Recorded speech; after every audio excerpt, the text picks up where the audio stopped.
Good morning बच्चों। Class 11th Hindi medium, subject है chemistry first, inorganic chemistry, अकार्बनिक रसायन। और टॉपिक चल रहा है हमारा some basic concept of chemistry, रसायन विज्ञान की कुछ मूल अवधारणाएं। चैप्टर नंबर फर्स्ट है और जिसके पार्ट नंबर 11 तक कर लिया। आज पार्ट नंबर 12 की बात कर रहे हैं। और हमारा जो टॉपिक चल रहा था वो था रासायनिक संयोजन के नियम। रासायनिक संयोजन के नियम। और रासायनिक संयोजन के नियम में हमने पहले नियम पर बात की, द्रव्यमान संरक्षण का नियम। द्रव्यमान संरक्षण का नियम, चाहे अभिकारक और उत्पाद किसी तरीके से फिजिकल चेंज आए या केमिकल चेंज आए, हमेशा द्रव्यमान संरक्षित रहता है। दूसरा था स्थिर अनुपात का नियम। यौगिक को कहीं से भी प्राप्त करें या अणु को कहीं से भी प्राप्त करें, उनके अंदर प्रत्येक तत्व का जो अनुपात होता है वो स्थिर रहता है। और तीसरा नियम था गुणित अनुपात का नियम। तीसरा नियम था गुणित अनुपात का नियम। ये नियम हम कर रहे थे। और गुणित अनुपात के नियम में हमारे पास कोई भी दो परमाणु जो होते हैं वो आपस में जुड़ करके यौगिक बनाते हैं और दो अलग अलग प्रकार के यौगिक बनाते हैं, जिसमें एक तत्व का द्रव्यमान तो निश्चित रहता है लेकिन दूसरे तत्व का द्रव्यमान जो होता है वो गणित अनुपात में होता है। इसलिए इसे गुणित अनुपात का नियम कहते हैं। जैसे कार्बन ऑक्सीजन के साथ रिएक्शन करता है, ठीक है, कार्बन मोनोऑक्साइड बनाता है, और उसी प्रकार कार्बन ऑक्सीजन के साथ रिएक्शन करके और कार्बन डाइऑक्साइड बनाता है। इसमें कार्बन का मान है वो 12 ग्राम और ऑक्सीजन का है 16 ग्राम। और इसी प्रकार इसमें कार्बन का 12 ग्राम और ऑक्सीजन का है 32 ग्राम। इनकी संख्या तो निश्चित है, लेकिन अगर इनको काट दिया जाए तो ये 1-2 अनुपात में रहते हैं। तो इसलिए इस नियम को हमने क्या कहा था, गुणित अनुपात का नियम। गुणित अनुपात के नियम से संबंधित हमारा एक क्वेश्चन रह गया था। कार्बन में 2 प्रकार के ऑक्साइड है। कार्बन ऑक्सीजन के साथ रिएक्शन करके 2 प्रकार के ऑक्साइड बना रहा है, एक प्रथम ऑक्साइड और एक दूसरा ऑक्साइड। हमें ये नहीं देखना कौन सा ऑक्साइड बना रहा है, अभी हमने रिएक्शन की वही ऑक्साइड बनाएगा, लेकिन हमें न्यूमेरिकल करके सिद्ध करना है कि ये गुणित अनुपात के नियम का पालन करता है नहीं करता। तो हमने क्या किया, प्रथम ऑक्साइड बना लिया और दूसरा ऑक्साइड बना लिया। कह रहा है कि जिसमें 42.8% और 27.27%। प्रथम ऑक्साइड में तो 42.8% कार्बन है और दूसरे के अंदर है 27.27% कार्बन है, लेकिन ऑक्सीजन नहीं दी। तो सिद्ध कीजिए गणित अनुपात नियम का पालन करना है। 100% ऑक्साइड बना रहा है जिसके अंदर कार्बन की मात्रा तो 42% है, तो ऑक्सीजन की कितनी होगी, तो हम 100 में से 42.8 को घटा लेंगे, ठीक है। इधर असली 10 में से 8 गए 2, फिर 9 बच गया 7, और इधर 9 में से 4 गया 5, यानी कि प्रथम ऑक्साइड की मात्रा आ गई 57.2%। 57.2%, ठीक है। प्रथम ऑक्साइड के अंदर ऑक्सीजन की मात्रा है। दूसरे ऑक्साइड के अंदर ये भी 100% में इसे घटाना है अपने को, 27.27। असल ले लेंगे 10, 3, फिर 8, 9, यहाँ 9 बच गए, 9 में से 2 गए 7, और फिर 9, 2, और फिर उसके बाद में 9 और 7, 72.373। ये दूसरा ऑक्साइड हो गया। अब देखो इसके अंदर एक ऑक्साइड की मात्रा निश्चित होती है और दूसरे ऑक्साइड दोनों ऑक्साइड के अंदर एक परमाणु की तो मात्रा निश्चित होती है, लेकिन दूसरे की क्या होती है, गुणित अनुपात में होती है। अब देखो प्रथम ऑक्साइड की बात कर रहे हैं हम। प्रथम ऑक्साइड में 57.2% में कार्बन की मात्रा कितनी है भाई? 42.8। एक में कितनी हो जाएगी? 42.8 बटा में क्या हो जाएगी? 57.2। ठीक है, दशमलव से दशमलव कैंसिल हो गया। 428 बटा में 572। काट लो इसको, काट क्या लो इसको, चलो काट के देखते हैं एक बार। 2 से 2 दूनी 4, 2 एकम 2, 2 चौका 8 और इन काटा आज 2 दूनी 4, 2 8 16 और 2 छिका 12। फिर 2 से काट लेंगे, 2 एकम 2 और 2 7 14 और 2 एकम 2, 2 चौका, ये आ गया 107 बटा में 143 आ गया। अब भाग देंगे 107 के अंदर। हमारा नियम गुणित अनुपात का नियम चल रहा है। ठीक है, एक बार इसको साफ कर देते हैं। 107 में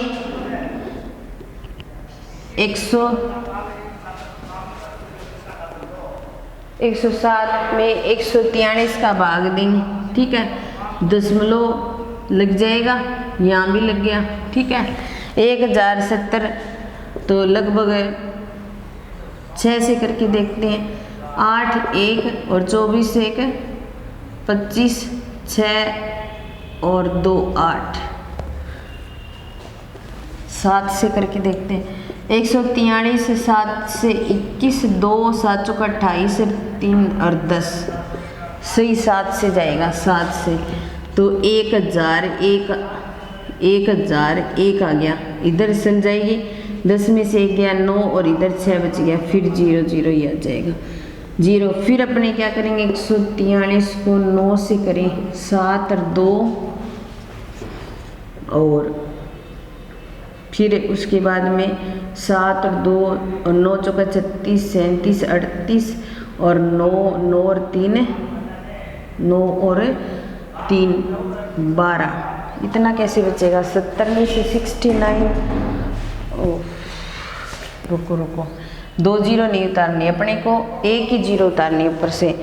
तो 143 को फिर 2 से करके देखें, 6 8 और 2, 286, 6 8 2। इसको 3 से करके देखें, 3 3 9, 3 चौका 12 और 3 और 1 4। ठीक है, 143 को 4 से देखें, 12 और 4 चौका 16 और 1 17 और 4 और 1 5, 572। 143 को 5 से करके देखिए, 15 20 और 1 21, 5 और 2 7। ज़्यादा हो जाएगा तो किससे जाएगा? 4 से, तो 572 आ जाएगा। फिर 10 में से 2 गया 8 और फिर यहाँ पर 8 बच गया 1 और फिर 1, 118 आ गया। ठीक है, 118 आ गया। अब क्या करेंगे? ऊपर से 0 उतार लेंगे, 1180 आ गया। फिर यहाँ पे 7 से किया था ना, अब हम 8 या 9 से करके देखें। पहले 9 से करके देख लेते हैं, 7 और 2 और फिर उसके बाद में 9 चौका 36 37 38 और 9 और 3 12, ज़्यादा हो जाएगा। फिर उसके बाद में 8 से 24, 2 32 और 2 34 और 8 और 3 11, 1144 से चला गया। यानी कि कहने का मतलब है कि 0 पॉइंट, इसका जो आंसर है वो कितना आ गया? इसको पूरे को मिटा दो, चाहिए हम सीधा ही हम ये लिख सकते हैं 0.748 ये आ जाएगा। ठीक है, फिर उसके बाद में दूसरे ऑक्साइड की बात करें हम। दूसरे ऑक्साइड की अगर बात करते हैं तो उसके अंदर देखो 72.37 दूसरे ऑक्साइड में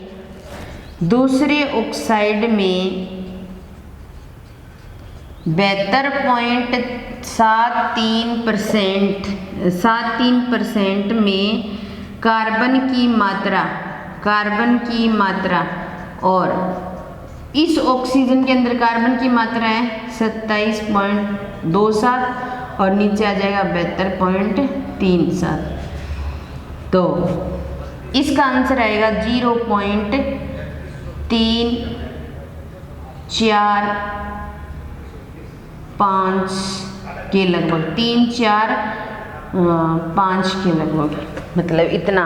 तो अगर दोनों ऑक्साइड को देखें तो प्रथम ऑक्साइड की बात करें वो तो कितना है 0.478, और दूसरे ऑक्साइड की बात करें तो 0.43। अगर 0.478 अनुपात में 0.345 करें तो लगभग ये इसका दुगना है, तो 1:2 कर सकते हैं। इसका मतलब ये क्या कर रहा है, गुणित अनुपात के नियम का पालन कर रहा है। तो इस प्रकार ये था हमारा गुणित अनुपात का नियम। ये न्यूमेरिकल कराया आपको, वैसे तो बहुत इजी था लेकिन थोड़ी सी कैलकुलेशन लंबी थी। दूसरे ऑक्साइड के आप कैलकुलेशन करके देख लेना, 3, 4 पॉइंट कुछ, 0.34 कुछ आएगा। ठीक है, अब हम नेक्स्ट नियम की बात करते हैं, और नेक्स्ट नियम है रासायनिक संयोजन के अंदर गेलुसाक का आयतन संबंधी नियम। गेलुसाक का आयतन संबंधी नियम। तो गेलुसाक का आयतन संबंधी नियम की अगर बात करते हैं तो ये किसने दिया था, गेलुसाक ने दिया था। उन्होंने कहा था कि समान ताप व दाब पर कोई भी अभिक्रिया होती है तो उसमें जो अभिकारक भाग लेते हैं और क्रियाफल बनाते हैं, यानी कि अभिक्रिया को करने के लिए क्रियाकारक भाग लेंगे और क्रियाफल बनाएंगे। तो अब तक हमने बात किसकी की थी, द्रव्यमान की बात कर रहे थे हम।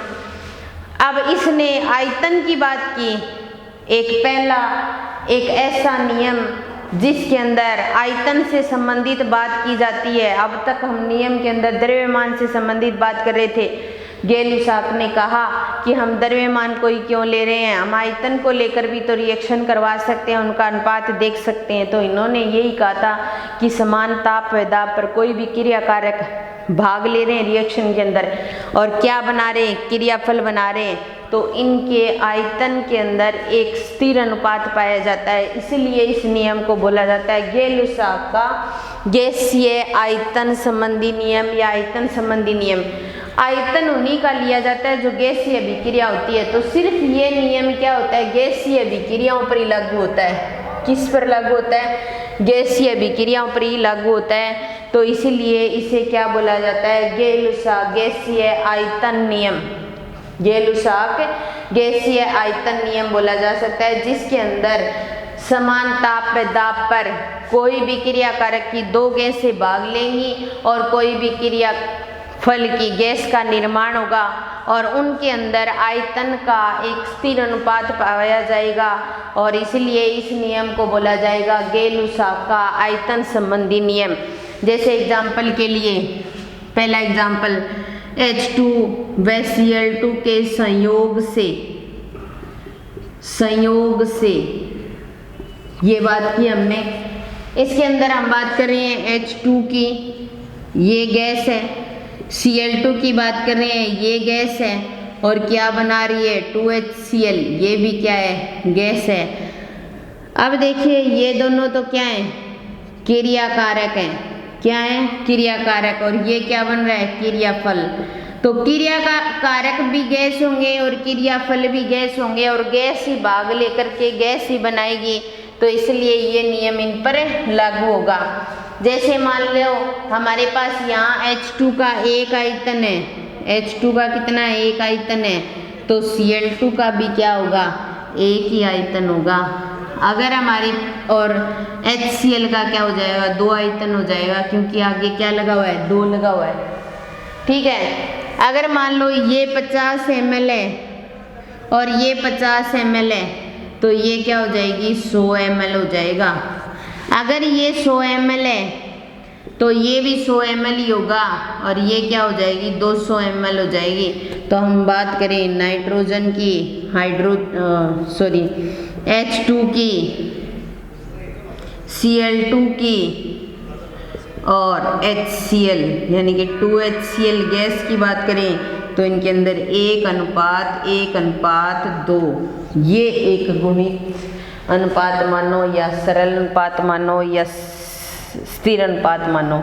तो गेलुसाक के नियम के अनुसार गैसीय अभिक्रियाओं में क्रिया कारक भी गैसीय होंगे, उत्पाद भी गैस ही बनेगी और इनके अंदर एक सरल अनुपात पाया जाएगा। क्या पाया जाएगा भाई? एक सरल अनुपात पाया जाएगा। एक और एग्जाम्पल लेते हैं, एग्जाम्पल नंबर 2। ठीक है, N2 व H2 के संयोग से, N2 व H2 के संयोग से, यहां पर हमारे पास क्या है? नाइट्रोजन। क्या है भाई? गैस है। ठीक है, हाइड्रोजन ये भी क्या है? गैस है। रिएक्शन कर रहे हैं और रिएक्शन करके क्या बना रहे हैं? 2NH3। ये भी क्या है? गैस है। तो सिर्फ गैसीय विक्रियाओं पर ये नियम लागू होता है। तो आप देखिए हमारे पास इस नियम को लागू करने के लिए एक तो हमें संतुलित रासायनिक समीकरण लिखनी पड़ेगी। यहाँ पर एक आयतन है इसका, तो इसका कितना आयतन हो गया? 3 आयतन हो गया। और बन कितना रहा है? 2 आयतन बन रहा है। मान लो ये 100 ml है, तो ये कितना हो जाएगा? 300 ml हो जाएगा। और ये कितना हो जाएगा? 200 ml हो जाएगा। अगर हम नाइट्रोजन गैस है अनुपात हाइड्रोजन गैस है अनुपात और अमोनिया भी गैस है, इनके मध्य अनुपात देखा जाए तो 1:3:2, ये क्या है? एक सरल अनुपात है। क्या है भाई? एक सरल अनुपात है। तो इस प्रकार हम कह सकते हैं कि गैर-लुसाक के आयतन संबंधी नियम के अनुसार ये जो नियम है वो गैसीय विक्रियाओं के आयतन से संबंधित है, इसलिए गैर-लुसाकों के आयतन संबंधी नियम कहा जाता है। इस नियम के अनुसार समान ताप व दाब पर गैसीय विक्रियाएं भाग लेंगी और गैसीय उत्पाद बनाएंगी। तो अभिकारक भी गैसीय होंगे, उत्पाद भी गैस बनेगी। और मान किस में लिया जाएगा? आयतन में। और आयतन को या तो ml में ले सकते हैं या लीटर में ले सकते हैं। लेकर के रिएक्शन करवाएंगे और रिएक्शन करवाने के बाद में क्रिया कारक और क्रियाफल के अंदर अनुपात देखेंगे तो एक सरल अनुपात पाया जाएगा। इसलिए इस नियम को बोला जाता है गैर-लुसाक का आयतन संबंधी नियम। H2Cl2 का संयोग करके हाइड्रोक्लोरिक गैस बना रहे, एक आयतन भाग ले रहे, एक आयतन, ये 2 आयतन हो गया। ये 50 ml होगा तो ये भी 50 ml होगा, लेकिन ये 100 ml हो जाएगा। ये 100 ml है तो ये भी 100 ml होगा, ये 200 ml हो जाएगा। सरल अनुपात क्या जाएगा? 1:2 का रेशियो पाया जाएगा। इधर नाइट्रोजन का 1 आयतन है तो इसका 3 आयतन होगा, इसका 2 आयतन, ये 100 ml भाग ले रहा है तो 300 ml भाग लेगा, ये 200 ml। अनुपात क्या पाया जाएगा? 1:3:2 का अनुपात पाया जाएगा। तो इस आधार पर ये गैर-लुसाक नियम की पालना की जा सकती है। उसके बाद में गैर-लुसाक के नियम के बाद में आता है आवोगाद्रो का नियम। क्या आता है? आवोगाद्रो का नियम। ये नियम काफ़ी लंबा है, इस क्लास में समाप्त नहीं होगा। हम इस नियम को अगली क्लास में लेंगे और साथ में इसके अनुप्रयोग करेंगे। इस क्लास को तो हम आज यहीं समाप्त करते हैं। धन्यवाद।